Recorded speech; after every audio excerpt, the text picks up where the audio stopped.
presents School is Now in Session. Welcome to Homeschooled Podcast. Homeschool. The Homeschool Podcast. Why? Because he was homeschooled. It's time to document the journey. Welcome back to Homeschool Podcast. I hope you guys had a great 4th of July long weekend. I had an interesting one, but it was fun. I had a great long weekend, but I missed you guys, and I'm glad you're back here. Thanks for tuning in to Homeschool Podcast and supporting as always.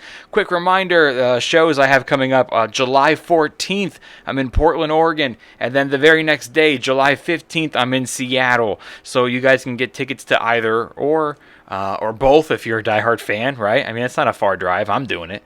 It's it's at homeschooledpod.com. Click on tour, and then after that, I'll be going to Worcester, Massachusetts. That's in August 14th in Worcester, Massachusetts, and then I will be in Maui, Hawaii, September 20th. Okay, you guys, so you guys got a lot of options to catch me live, and I'm working on tour dates right now to go to Lincoln and Omaha, Nebraska, so that's going to be in October. So things are coming up, but make sure you guys get tickets at homeschooledpod.com. Click on tour, and then while you're there, make sure you click on merch and pick up some t-shirts. Like the new one I just dropped today, it's got "The Only Love Can Save the World" on the front, which is the name of my tour this year, and on the back it's got all the tour dates. So if you were already at a show or you're going to be at an upcoming show, it's a pretty cool souvenir to have. I want to welcome to the show. Welcome back, Daniel De Sangre. What's up, dude? Hey, dude. I could tell your entire fan base has just been clamoring for me to come back on. Yeah, dude. I'm sure you got dozens of replies. They're diehards, bro. They're driving from No. They're driving from Portland to Seattle to see me. So. Oh yeah, no, seriously, man. Yeah, I respect it. But thanks for having me again. Yeah, dude. How was your 4th? It was good, man. Yeah, it was good. So, like, you know, we went to the beach Saturday. I got burned a little bit. I don't know if you could tell, but got a little burned. No, you look good. Sunday we did a little bit of barbecuing and stuff. So we did good, man. We try to stay local. I did a lot of barbecuing on Sunday. so tell me about that story. Okay, so let me tell you what really happened, because I'm sure all Kevin. Okay. So all you heard was like Kevin posting pictures and saying there was a fire at my house, right?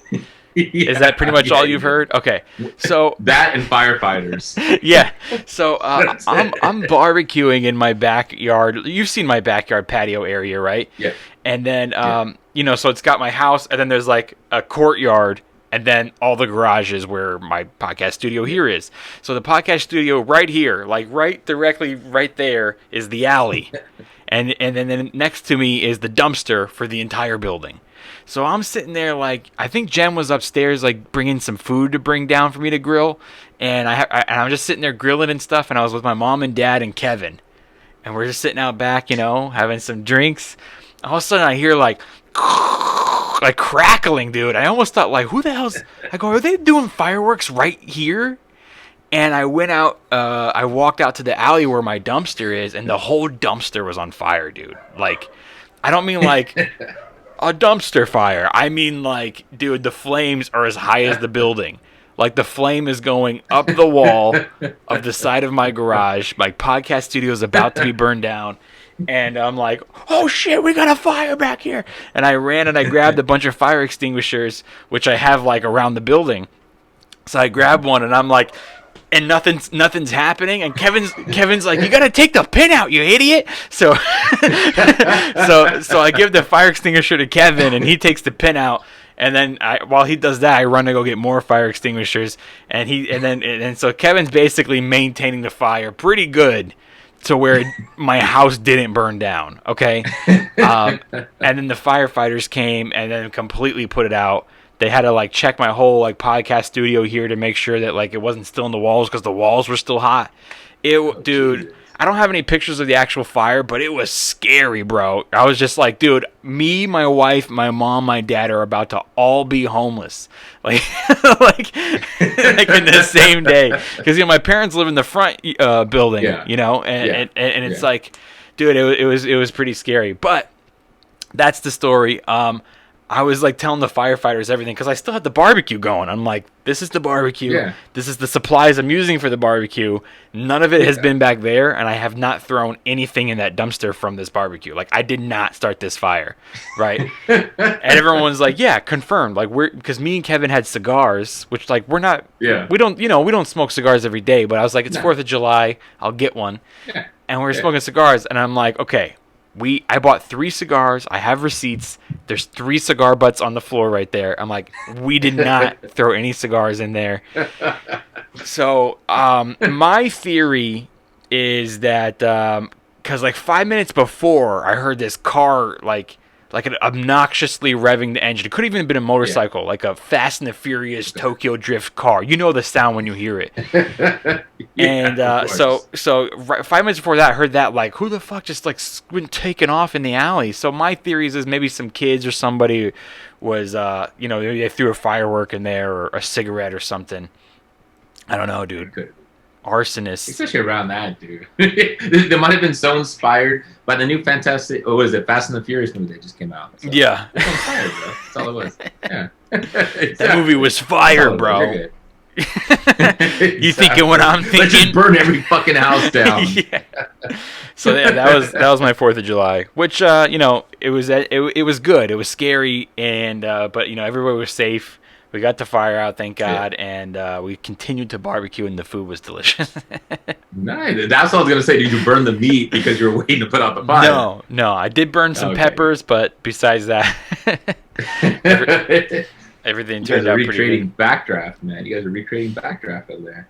Yeah, dude. So let's talk about your movie that just came out. It dropped only a couple days ago. Yeah, dude, it dropped July 1st. The movie's called You're Hired. It's available on iTunes, Google Play, Amazon, and Vudu. Tell me what it's about. All right, cool. So it's an office comedy that pits a young black man versus a white guy, right? And they're both vying for a job promotion. They're both led to believe that because of their race, the other one's going to get the job. So white privilege, black reparations. So they start to sabotage each other for the job promotion.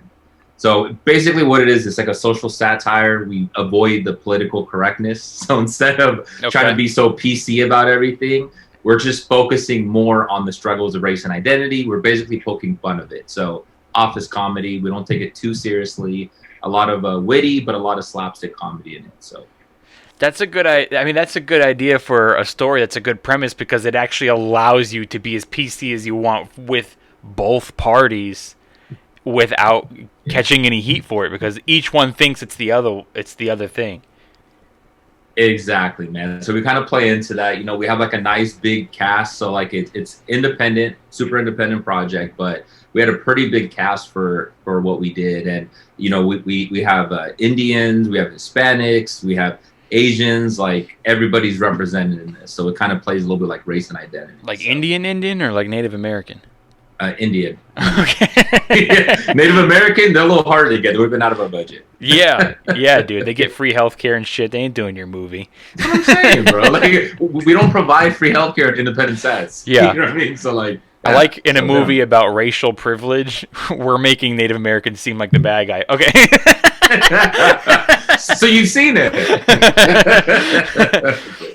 Yeah, man. No, I think that's great to give both sides of the story.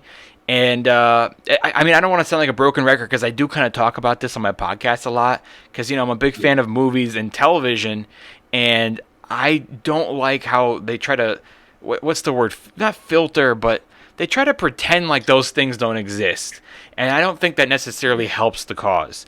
Your common ABC, NBC networks nowadays, you turn on TV and nothing really seems that realistic. It's just like you've painted this fairy tale land, and they're like, well, we want to be very diverse. We don't want to have anyone that comes across as like the character is a racist, but it's like you need those characters so that the non-racists can shine. That's why like Archie Bunker and his son-in-law worked. It was both sides. And then like I mean every movie ever, you can't just take away every bad villain because then there would be no good movies. Yeah, exactly. And sometimes they'll even go the opposite where they go really preachy, right? And it's like, you're going to learn about this and you're going to learn about this. You're going to feel the anguish that they're feeling. Ours is just like, man, you got to be able to balance it too. And you got to be able to just have fun. Like we have to be able, in order to get past it, you have to understand it, but you also have to be able to laugh at it. You got to be able to either overcome something or good destroys evil. These are two things that a good show or movie needs. Like either the racist character, you know, you're overcoming, you're showing somebody who was brought up a certain way and you're changing him to good. He's influenced by good. So he starts out as bad. Or you have just a straight up evil person that eventually gets defeated by good. Like you need these two things for a good story. Like you don't want Die Hard without the fucking bad guys.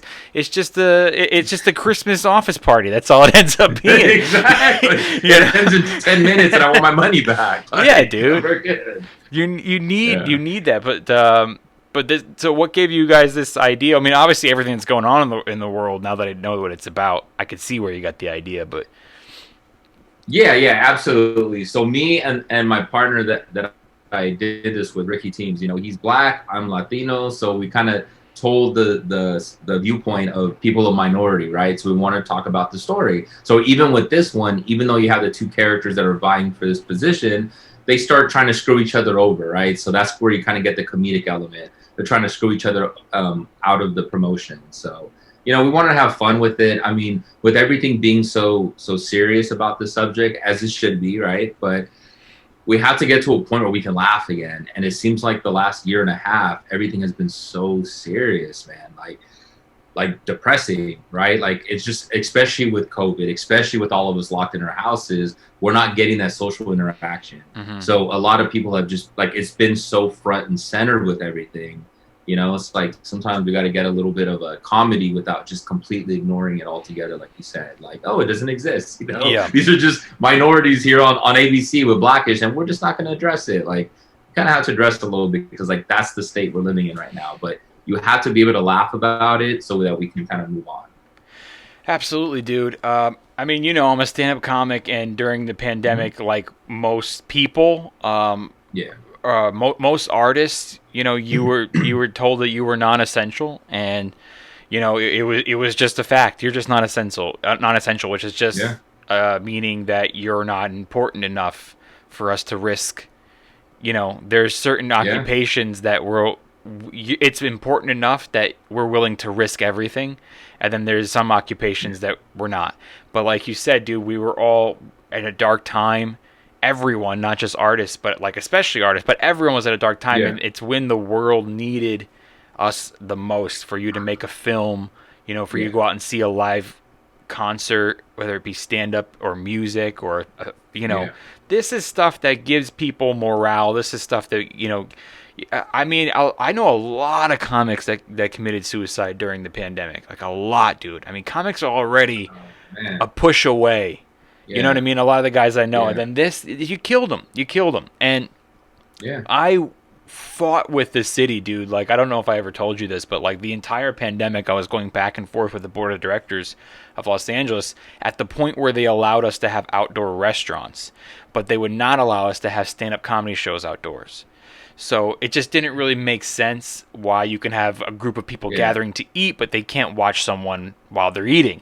And so I wrote a whole plan on how we can do it safely, and I called in because you couldn't go in person anymore, but every person does have the right to go to these board meetings.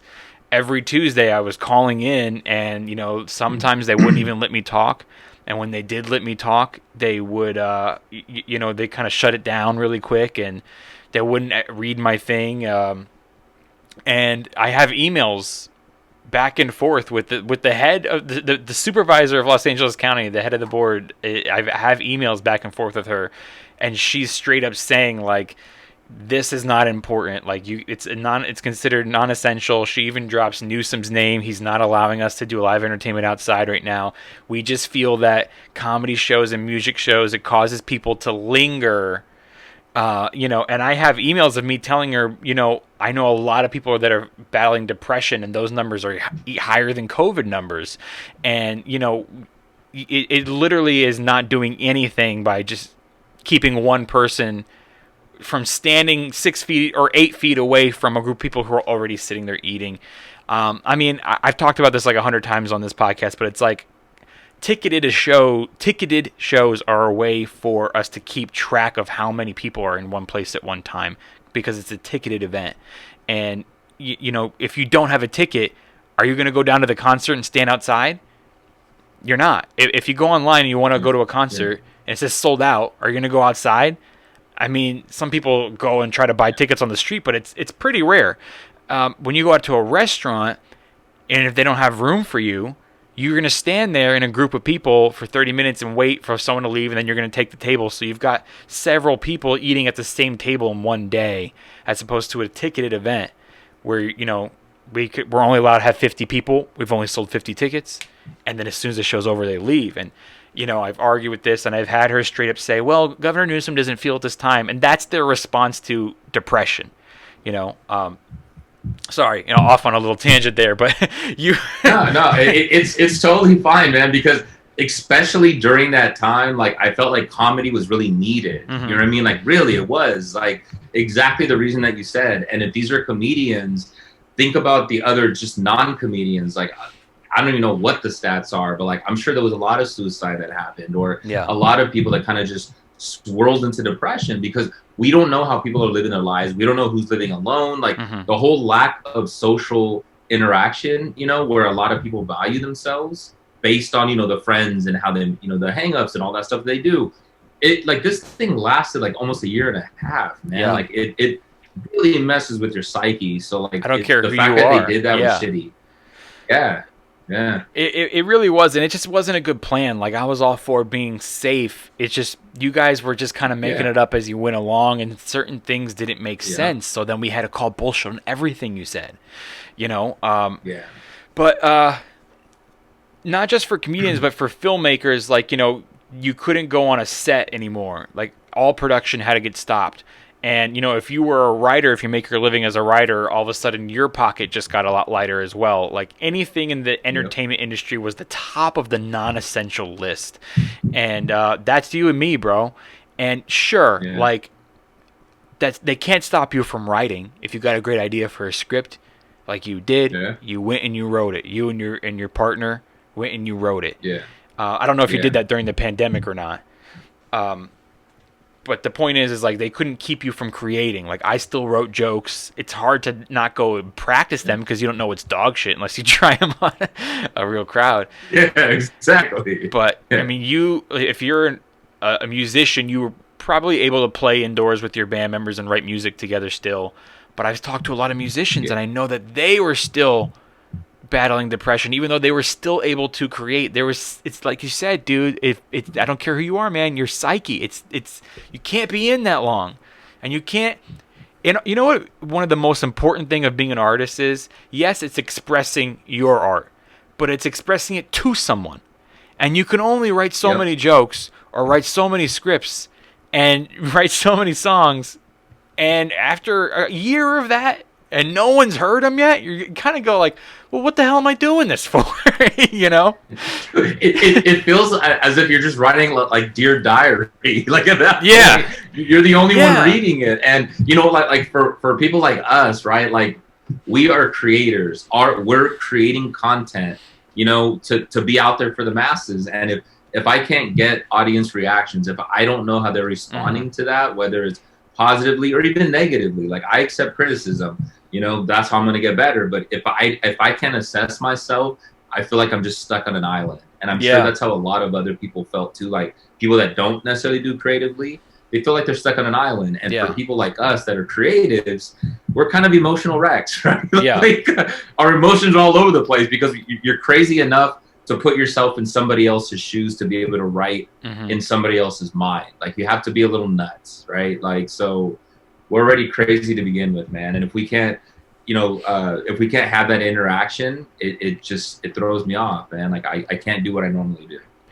Yeah, if you're not one of those people that is the creators, you're still on the island. You're just on a different island than the creators because none of you are on the same island. It's like you're the one that needs the entertainment to keep going. And you know, we're fortunate enough to still do podcasts, which is a lot of people. It keeps a lot of people going. So we were still able to reach people through the internet and stuff like that, but it's just not the same. You got to get out there, and the mentality of prisoned or locked in or stuck on an island, it's not good for the consumer or the creator at all. And man, it's kind of like capitalism in a way, because the things that came back first were always dude. It's like if you had money and you were already a big empire, you had the monopoly on everything as it came back. Like the first things to open were like the big chain restaurants, and the first movies to go back into production were not yours, bro. It wasn't yours. No, it wasn't. It wasn't. Yeah, it was like, okay, Robert Pattinson playing Batman. All right, okay. That's essential. We'll allow it. That's essential. But you and your little script is not essential. Even though yours has way less people together on a set. You know what I mean? It's capitalism, bro. And then we had an Oscars this year. Like, how the hell did we have an Oscars? There was movies being made.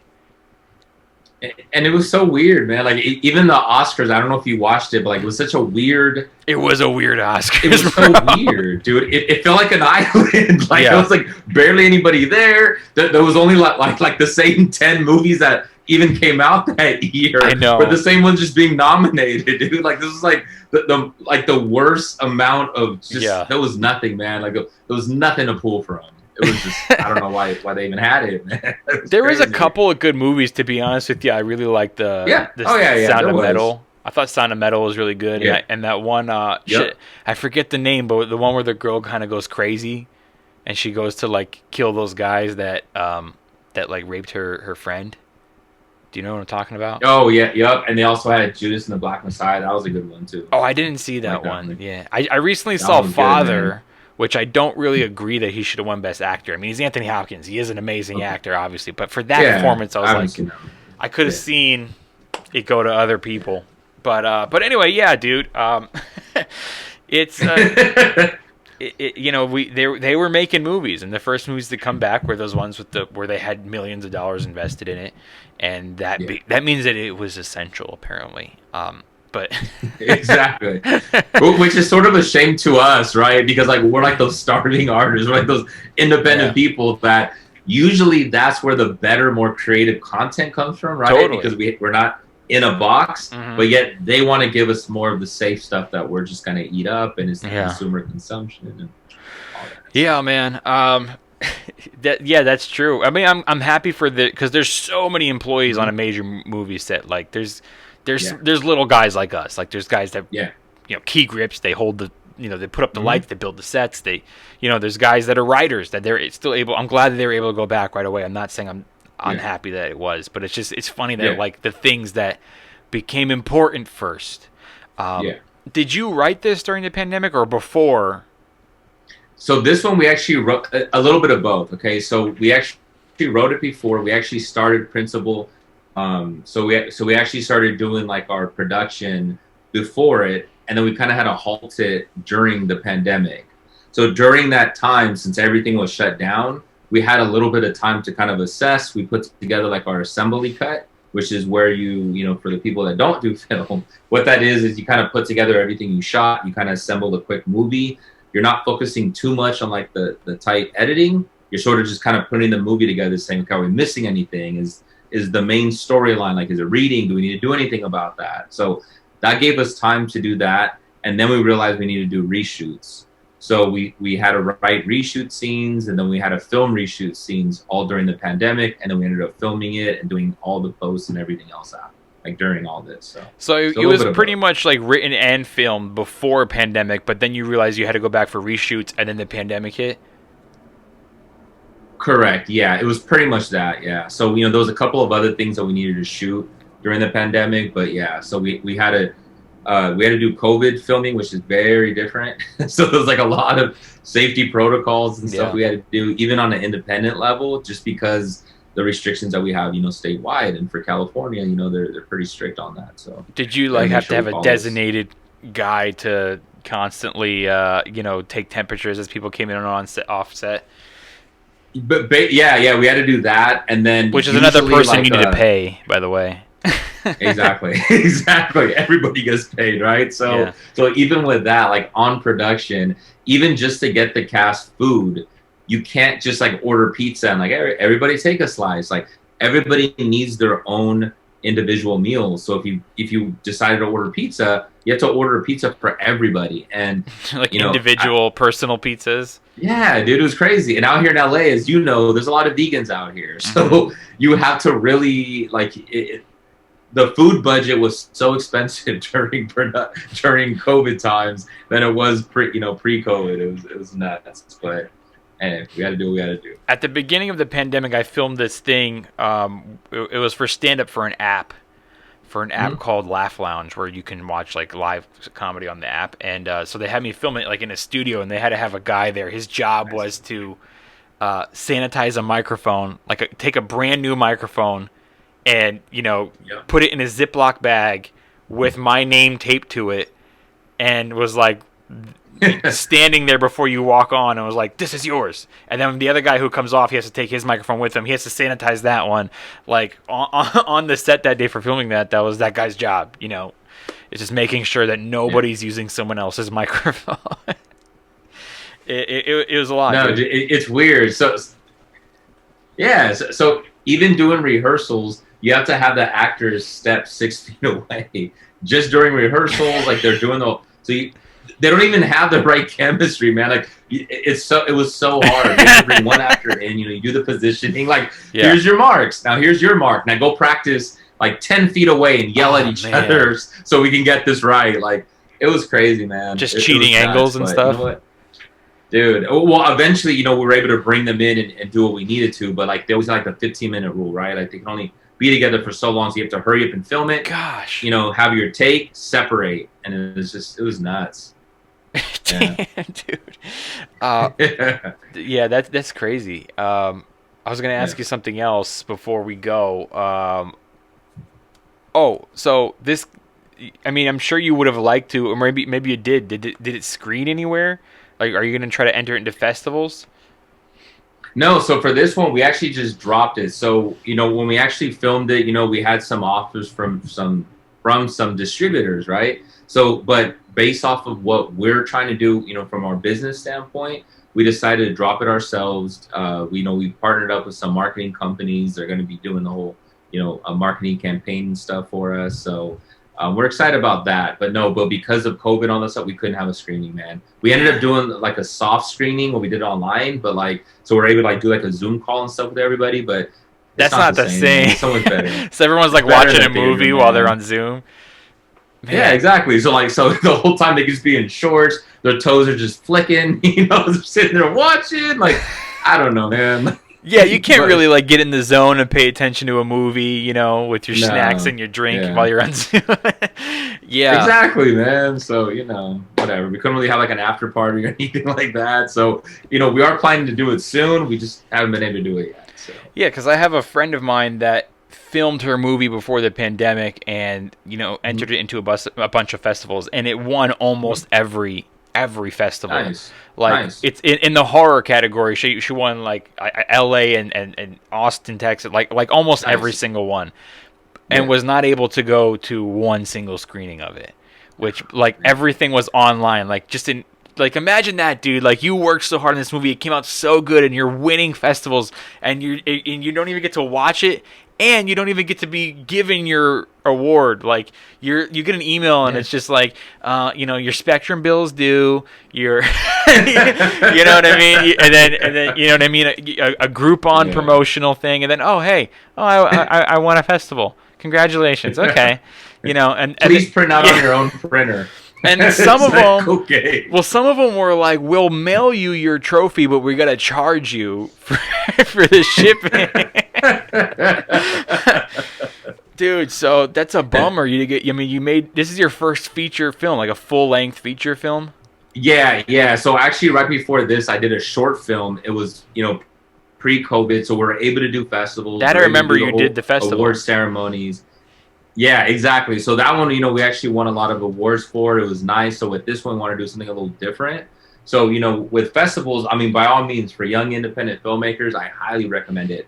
For this one, we just had a different strategy with this one. So we wanted to kind of go straight to the source. Well, it still would have been nice to see it, a screening of it or something in the theater with like friends and family and stuff. But, dude. Yeah, of course.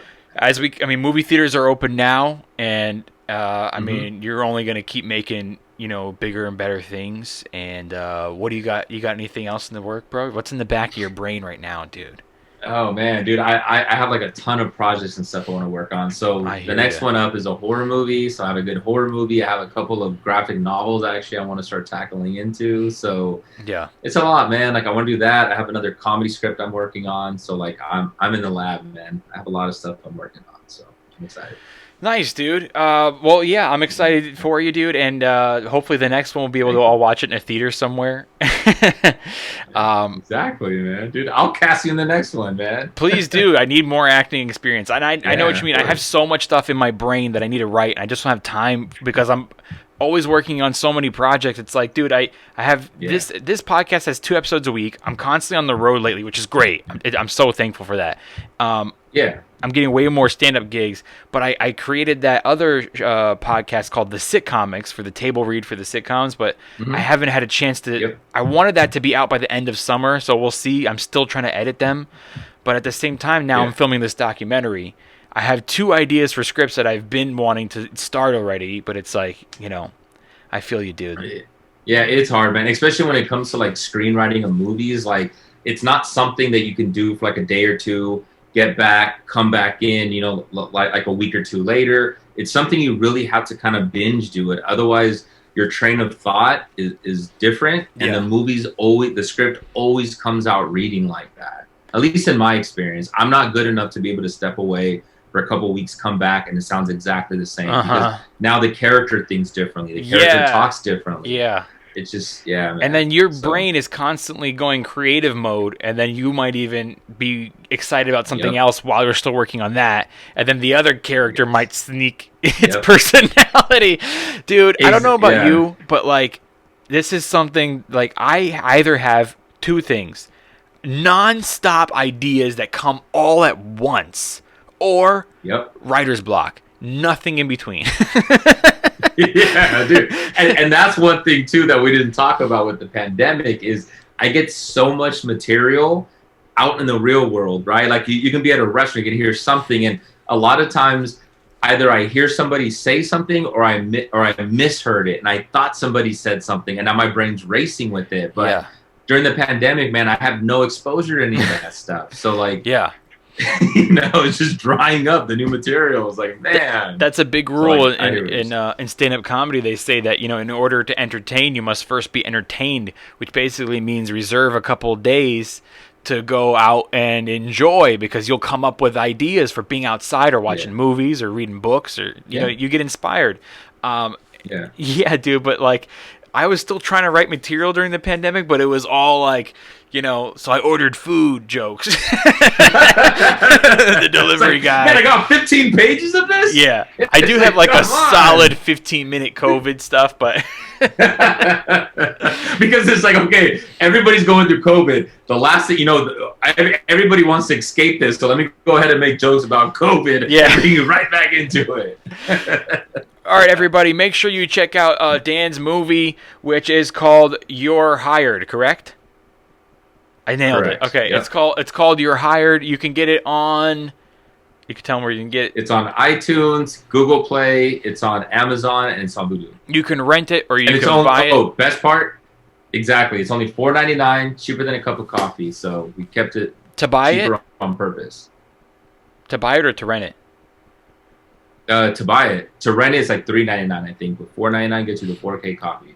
There you go, guys. Support up-and-coming artists. Support independent artists, which is something that I love to do, and that's a part of the reason that this documentary's message is so important to me. Like, no matter what happens to it, I just wanted to get the message out there. But support independent artists. So please do me a favor. Download his movie, and while you're at it, leave it a 5-star review. Now, in the event that you're absolutely broke, you're overdrawn, and the unemployment stopped, and you cannot spare $5, at least go to iTunes and give it a 5-star review, because you're supporting independent artists. All right, you guys? And if you only have $20 left, go to homeschoolpod.com.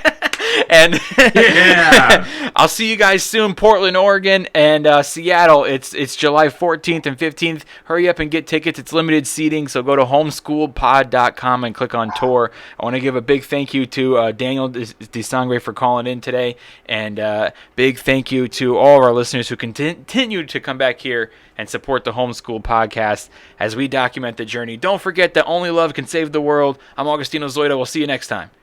Homeschool Podcast. Homeschool. The homeschool podcast. Why? Because he was homeschooled. I don't want to do that.